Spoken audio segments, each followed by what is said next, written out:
ಪ್ರಶಾಂತ್, ಇದೇನಿದೆ ಕಳೆದ ಸಲ ಇಲ್ಲದೆ ಇದ್ದ DCM ಚರ್ಚೆ ಈ ಸಲ? ಅದಿತ್ತು ಕಳೆದ ಸಲ ಮೊದಲು ಹೈಕಮಾಂಡ್ ಹೇಳ್ತಾ ಇತ್ತು ಯಾರಿಗೂ DCM ಕೊಡಲ್ಲ ಅಂತಕ್ಕಂಥದ್ದನ್ನು.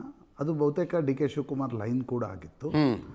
ಆದರೆ ಕೊನೆಯ ಗಳಿಗೆಯಲ್ಲಿ 2-3 ಪಟ್ಟಗಳನ್ನು ಸಿದ್ದರಾಮಯ್ಯ ಹಿಡಿದ್ರು. ಒಂದು ಭೈರತಿ ಸುರೇಶ್ರನ್ನು ಸೇರಿಸ್ಬೇಕು, ಪರಮೇಶ್ವರನ್ನು DCM ಮಾಡಿಸ್ಬೇಕು. ಅದು ಹೈಕಮಾಂಡ್ಗೂ ಕೂಡ ಮಾನ್ಯ ಇತ್ತು. ಯಾಕಂದರೆ ಒಂದು ಒಕ್ಕಲಿಗರ ಜೊತೆಗೆ ಒಂದು ದಲಿತ ಮುಖ್ಯಮಂತ್ರಿಯ ಕೂಗೇನು ಭಾಳ ಕೇಳಿ ಬರ್ತಾ ಇತ್ತು. ದಲಿತ ಉಪಮುಖ್ಯಮಂತ್ರಿ ಮಾಡಿದರೆ ಸ್ವಲ್ಪ ಮಟ್ಟಿಗೆ ಬ್ಯಾಲೆನ್ಸ್ ಆಗ್ಬೋದು ಜಾತೀಯ ದೃಷ್ಟಿಯಿಂದ ಅನ್ನುವ ಕಾರಣಕ್ಕೋಸ್ಕರ ಪರಮೇಶ್ವರನ್ನ DCM ಮಾಡ್ತು.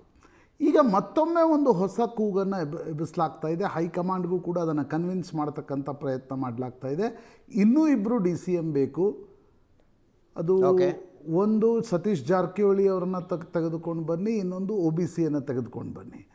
ಚರ್ಚೆ ನಡೀತಾ ಈ ಇಮ್ಯಾಜಿನೇಷನ್ ಇನ್ನೂ ಸ್ಟ್ರೆಚ್ ಆಗೋದು ಒಂದು ಮುಸ್ಲಿಂ ಕೂಡ DCM ಮಾಡಿ ಅಂತಕ್ಕಂಥದ್ದು.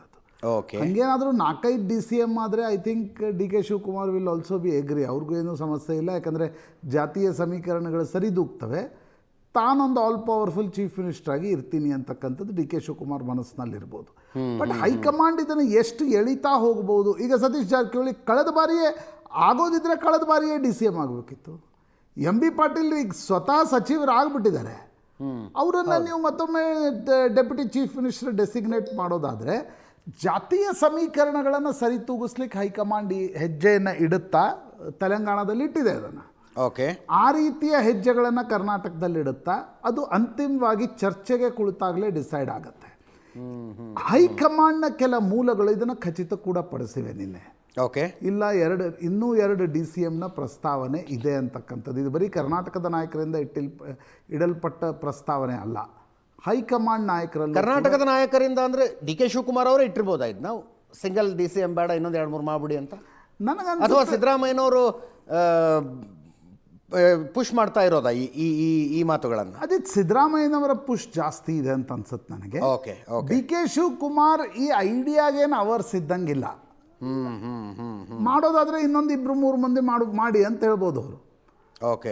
ಆದರೆ ಹೈಕಮಾಂಡ್ ಅಂತಿಮವಾಗಿ ಮಾಡಿ ಅದು ಜಗಳಕ್ಕೆ ಕಾರಣ ಆಗತ್ತಾ? ಇದು ಪ್ರಾಯಶಃ ನನಗನ್ಸುತ್ತೆ ಹೈಕಮಾಂಡ್ ಮಟ್ಟದಲ್ಲಿ ಚರ್ಚೆ ನಡೆದಾಗಲೇ ಒಂದು ಅಂತಿಮ ಸ್ವರೂಪ ಇದಕ್ಕೆ ಗೊತ್ತಾಗತ್ತೆ. ಇದು ಯಾಕೆ ಮಾಡಿ ಅಂತಕ್ಕಂಥದ್ದನ್ನು ಪುಷ್ ಮಾಡಲಾಗ್ತಿದೆ ಅಂತಂದರೆ DK ಶಿವಕುಮಾರ್ ಒಕ್ಕಲಿಗ ಇದ್ದಾರೆ. ಸೌತ್ ಕರ್ನಾಟಕದ ನಾಯಕತ್ವ, ಹಳೆ ಮೈಸೂರಿನ ನಾಯಕತ್ವ ಇದೆ. ಬಟ್ ಲಿಂಗಾಯತರಲ್ಲಿ ಒಕ್ಕಲಿಗರಿಗೆ ಮುಖ್ಯಮಂತ್ರಿ ಸ್ಥಾನ ಕೊಟ್ಟಾಗ ಲಿಂಗಾಯತರಿಗೆ ಏನೂ ಕೊಡದೇ ಇದ್ದರೆ BJP ಬಳಿ ಆ ಲಿಂಗಾಯತ ಸಮುದಾಯದ ವೋಟ್ ಬ್ಯಾಂಕ್ ಇದೆ. ಸತೀಶ್ ಜಾರಕಿಹೊಳಿ ನಾಳೆ ಎಲ್ಲೂ ಕೂಡ ಒಂದು ರೀತಿ ಭಿನ್ನಮತೀಯ ನಾಯಕರಾಗಬಾರ್ದು ಅನ್ನುವ ಕಾರಣಕ್ಕೋಸ್ಕರ ಅದನ್ನು ಪುಷ್ ಮಾಡಲಾಗ್ತಿದೆಯಾ? We don't know. ಬಟ್ ಈ ರೀತಿಯ ಒಂದು ಪ್ರಸ್ತಾವನೆ ಇದೆ. ಅಜಿತ್, ಅಂತಿಮವಾಗಿ ಹೈಕಮಾಂಡ್ ಒಪ್ಪತ್ತಾ? DK ಶಿವಕುಮಾರ್ ಅದಕ್ಕೆ ಎಷ್ಟು ಒಪ್ಪಬಹುದು? ಯಾಕಂದರೆ ಈಗ DK ಶಿವಕುಮಾರ್ ನನಗನ್ಸುತ್ತೆ ಕಂಫರ್ಟೇಬಲ್ ಇದ್ದಾರೆ ಪರಮೇಶ್ವರ್ ಜೊತೆ. ಪರಮೇಶ್ವರ್ ಜೊತೆ ಅವ್ರದ್ದು ಒಂದು ವರ್ಕಿಂಗ್ ರಿಲೇಷನ್ಶಿಪ್ ಕೂಡ ಇದೆ. MB ಪಾಟೀಲ್ ಜೊತೆಗೂ ಕೂಡ ವರ್ಕಿಂಗ್ ರಿಲೇಷನ್ಶಿಪ್ ಇದೆ. ಜಾರಕಿಹೊಳಿ ಜೊತೆಗೂ ಕೂಡ ಅವರೇನೋ ಅಡ್ಜಸ್ಟ್ ಮಾಡ್ಕೊಂಡು ಹೋಗ್ಬಿಡ್ಬೋದು. ಆದರೆ ಈ ಚರ್ಚೆ ನಡೀತಾ ಹಾಗಾದರೆ ಮುಸ್ಲಿಮರಲ್ಲೂ ಕೂಡ ಒಂದು ಯಾಕಂದರೆ ಈಗಾಗಲೇ ಪರಿಶಿಷ್ಟ ಜಾತಿಗೊಂದು ಸಿಕ್ಕಿದೆ, ಪಂಗಡಕ್ಕೊಂದು ಸಿಕ್ಕು, ಲಿಂಗಾಯತರಿಗೊಂದು ಸಿಕ್ಕರೆ ಅಲ್ಲಿ OBC KPCC ಅಧ್ಯಕ್ಷರಿದ್ದಾರೆ. ಸೊ ಮುಸ್ಲಿಂ ಸಮುದಾಯಕ್ಕೇನು ಅಂತಕ್ಕಂಥ ಚರ್ಚೆಯೂ ಕೂಡ ಅಲ್ಲಿಂದ ಶುರು ಆಗುತ್ತೆ. ಸೊ ಇದು ಎಲ್ಲಿವರೆಗೆ ಹೋಗುತ್ತೆ, ಚರ್ಚೆಯಲ್ಲಿ ಏನಾಗುತ್ತೆ ಅಂತಕ್ಕಂಥದ್ದು ಫಾರ್ಮಲಿ ಒಂದು ಚರ್ಚೆ ನಡೆದಾಗಲೇ ಒಂದು ಸ್ಪಷ್ಟತೆ ಬರ್ಬೋದು ಅಂತ ಅನ್ಸುತ್ತೆ. ಎಸ್ ಇದು ಮಳೆಗಾಲದ ಅಧಿವೇಶನ ಶುರುವಾಗೋದಕ್ಕಿಂತ ಮುಂಚೆ ಆಗುತ್ತೆ ಅಂತ ಅನ್ನಿಸ್ತಾ ಇದೆಯಾ ನಿಮಗೆ? 2ನೇ ಸಲ ಮುಂದೆ ಹೋಗಿರುವ ರೀತಿಯನ್ನು ನೋಡಿದಾಗ ಅದೇ ನನಗನ್ಸುತ್ತೆ ಶನಿವಾರ, ರವಿವಾರ, ಸೋಮವಾರದೊಳಗಡೆ ಒಂದು ಚರ್ಚೆ ನಡೀಬೋದು. ಮತ್ತು ಮಳೆಗಾಲದ ಅಧಿವೇಶನ ವಿದೌಟ್ ಸಚಿವರು ಸರ್ಕಾರ ಹೋಗುವ ಮನಸ್ಸು ಮಾಡಲಿಕ್ಕಿಲ್ಲ ಅಂತ ಅನ್ಸುತ್ತೆ ನನಗೆ. ಯಾಕಂದರೆ ಮಿಡ್ ಟರ್ಮಲ್ಲಿದೆ ಸರ್ಕಾರ. ಏನು ಚುನಾವಣೆ ನಡೆದು 15 ದಿನದ ಸರ್ಕಾರ ಅಲ್ಲ ಇದು. ಮಿಡ್ ಟರ್ಮಲ್ಲಿ ಸರ್ಕಾರ ಇರುವಾಗ ನೀವು ಸಚಿವರು ಇಲ್ಲದೆ ವಿಧಾನಸಭೆಯ ಅಧಿವೇಶನ ಇರೋದು, ಅಧಿವೇಶನ 4 ದಿನ ಅಂತ ಅನ್ಕೋಣ. ಆದರೂ ಸಚಿವರಿಲ್ಲದೆ ವಿಧಾನಸಭಾ ಅಧಿವೇಶನಕ್ಕೆ ಹೋಗೋದಕ್ಕಿಂತ ವಿತ್ ಸಚಿವರು ಹೋಗುವ ಸಾಧ್ಯತೆಗಳು ಜಾಸ್ತಿ ಅಂತ ನನಗನ್ಸುತ್ತೆ. ಡಿಸ್ಕಷನ್ಗಳು ಕಳೆದ ಹಂತಕ್ಕಿಂತ ಒಂದು ಹೆಜ್ಜೆ ಮುಂದೆ ಬಂದಂಗೆ ಅನ್ನಿಸ್ತಾ ಇದ್ದಾವೆ. ಹೆಸರುಗಳನ್ನು ಫೈನಲ್ ಮಾಡಿರಲಿಕ್ಕಿಲ್ಲ, ಬಟ್ ಒಂದು ಫಾರ್ಮುಲಾ ಫೈನಲ್ ಆಗಿರಬಹುದು. ಅದೇ ಈಗಾಗಲೇ ರಾಹುಲ್ ಗಾಂಧಿ ಕಳೆದ ಬಾರಿ ಬೈದಾಗ ಇಲ್ಲ ಹೊಸವರು ಮತ್ತು ಹಳಬರು ಎಷ್ಟಿರಬೇಕು ಅಂತಕ್ಕಂಥದ್ದು ಇರಬೇಕು ಒಂದು ಫಾರ್ಮುಲಾ ಹೇಳಿದ್ದಾರೆ. ಈಗ ಬರಬೇಕಾಗಿರ್ತಕ್ಕಂಥದ್ದು ಯಾರಿಗೆ ಕೊಡಬೇಕು, ಆ ಹೊಸಬರಲ್ಲಿ ಯಾರಿಗೆ ಕೊಡಬೇಕು, ಎಲ್ಲಿಯವ್ರಿಗೆ ಕೊಡಬೇಕು, ಯಾವ ಸಮುದಾಯದ ಹಿನ್ನೆಲೆ ಇದ್ದವ್ರಿಗೆ ಕೊಡಬೇಕು, ಸಮುದಾಯದ ಬ್ಯಾಲೆನ್ಸ್ ಹೆಂಗೆ ಮಾಡಬೇಕು, ಓಕೆ, ಇದು ಪ್ರಾಯಶಃ ಚರ್ಚೆ ಆಗಬೇಕು. Yes yes. ಈಗ ಅನೇಕ ಬಾರಿ ಹೆಂಗೆ ಚರ್ಚೆ ಆಗ್ತಾವಂತಂದರೆ ಮೊದಲು ನಿಮಗೆ 80% ಟಿಕ್ ಮಾಡ್ತಾ ಹೋಗ್ತಾರೆ, ಅಂದ್ರೆ ಇದು ಓಕೆನಾ, ಇದು ಓಕೆನಾ, ಇದು ಲಾಸ್ಟ್ 20-25% ಇರುತ್ತಲ್ವಾ, ಅಲ್ಲಿ ಬಿಗಿಪಟ್ಟುಗಳಿರ್ತವೆ. ಇವ್ರು ಬೇಕು ಅಂತ ಅವ್ರು ಬೇಡ ಅಂತ, ಇವ್ರು ಬೇಕು ಅಂತ ಅವ್ರು ಬೇಡ ಅಂತ. ಅದನ್ನು ಹೆಂಗೆ ಹ್ಯಾಂಡಲ್ ಮಾಡ್ತಾರೆ ಅಂತಕ್ಕಂಥದ್ದು ನೋಡ್ಬೇಕು. ಬಟ್ ಅಜಿತ್, ನನಗೆ ಅನಿಸ್ತಾ ಇದೆ ಆಗಿದ್ದರೆ ಮೊದಲ ಹಂತದಲ್ಲೇ ಒಂದಿಷ್ಟು ಭಿನ್ನ ಸ್ವರಗಳು ಕೇಳಬೇಕಿತ್ತು. Okay okay. ಈಗಿನ ನಂತರ ಆ ಭಿನ್ನ ಸ್ವರಗಳಿಗೆ ಏನೋ ಒಂದು ಮ್ಯಾನ್ಯೂರಿಂಗ್ ಸ್ಪೇಸೋ ಒಂದು ಬೆಂಬಲನೋ ಪಾರ್ಟಿ ಒಳಗೆ ಸಿಗುತ್ತೆ ಅಂತ ಅನ್ನಿಸ್ತಾ ಇಲ್ಲ. ಬಿಕಾಸ್ 2028 ಚುನಾವಣೆಗಳಿವೆ. ನೀವೊಂದು ಸ್ವಲ್ಪ ಭಿನ್ನ ಸ್ವರ ಎಬ್ಸಿದ್ರು ನೀವು ಟಿಕೆಟ್ ಸಿಗೋದು ಕಷ್ಟ ಆಗ್ಬೋದು.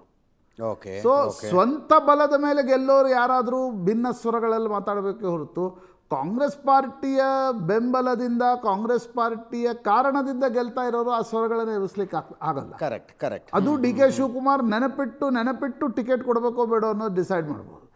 ಈಗಲೇ ನಿಮಗೆ ಡಿ.ಕೆ. ಶಿವಕುಮಾರ್ ಆಪ್ತರಲ್ಲಿ ಮಾತು ಕೇಳಿ ಬರ್ತಾ ಇದೆ, 30-35% ಟಿಕೆಟ್ಗಳನ್ನೇ ಅವ್ರು ಬದಲಿಸ್ಬಿಡ್ತಾರೆ ಅಂತ.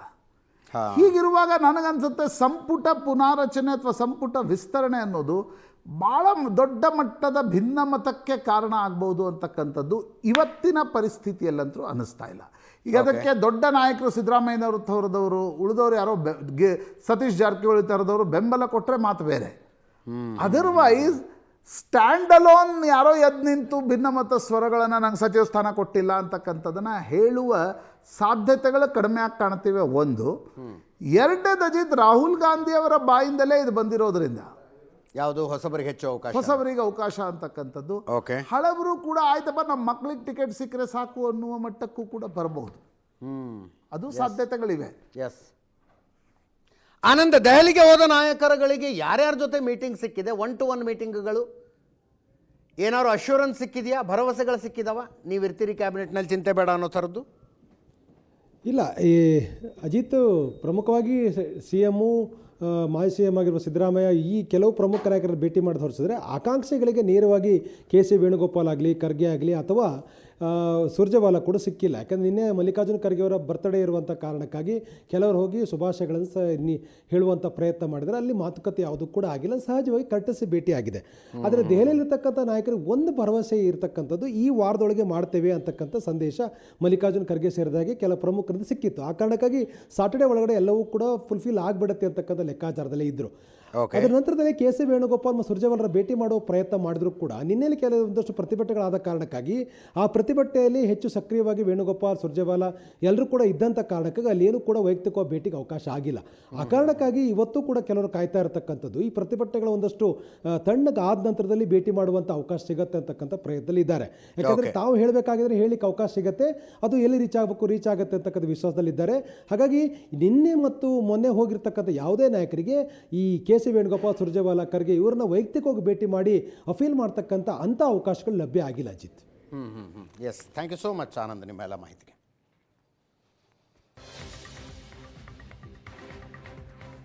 ಎರಡನೆಯ ಸಲ ಮುಖ್ಯಮಂತ್ರಿಗಳು, ಮಾಜಿ ಮುಖ್ಯಮಂತ್ರಿಗಳು ಮತ್ತು KPCC ಅಧ್ಯಕ್ಷರು ದೆಹಲಿಯಿಂದ ಬಂದಿದ್ದಾರೆ.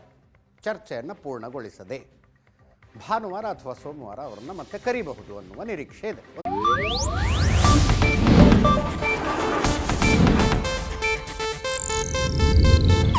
ಇದು ಏಷ್ಯಾನೆಟ್ ನ್ಯೂಸ್ ನೆಟ್ವರ್ಕ್ ಪ್ರಸ್ತುತಿ.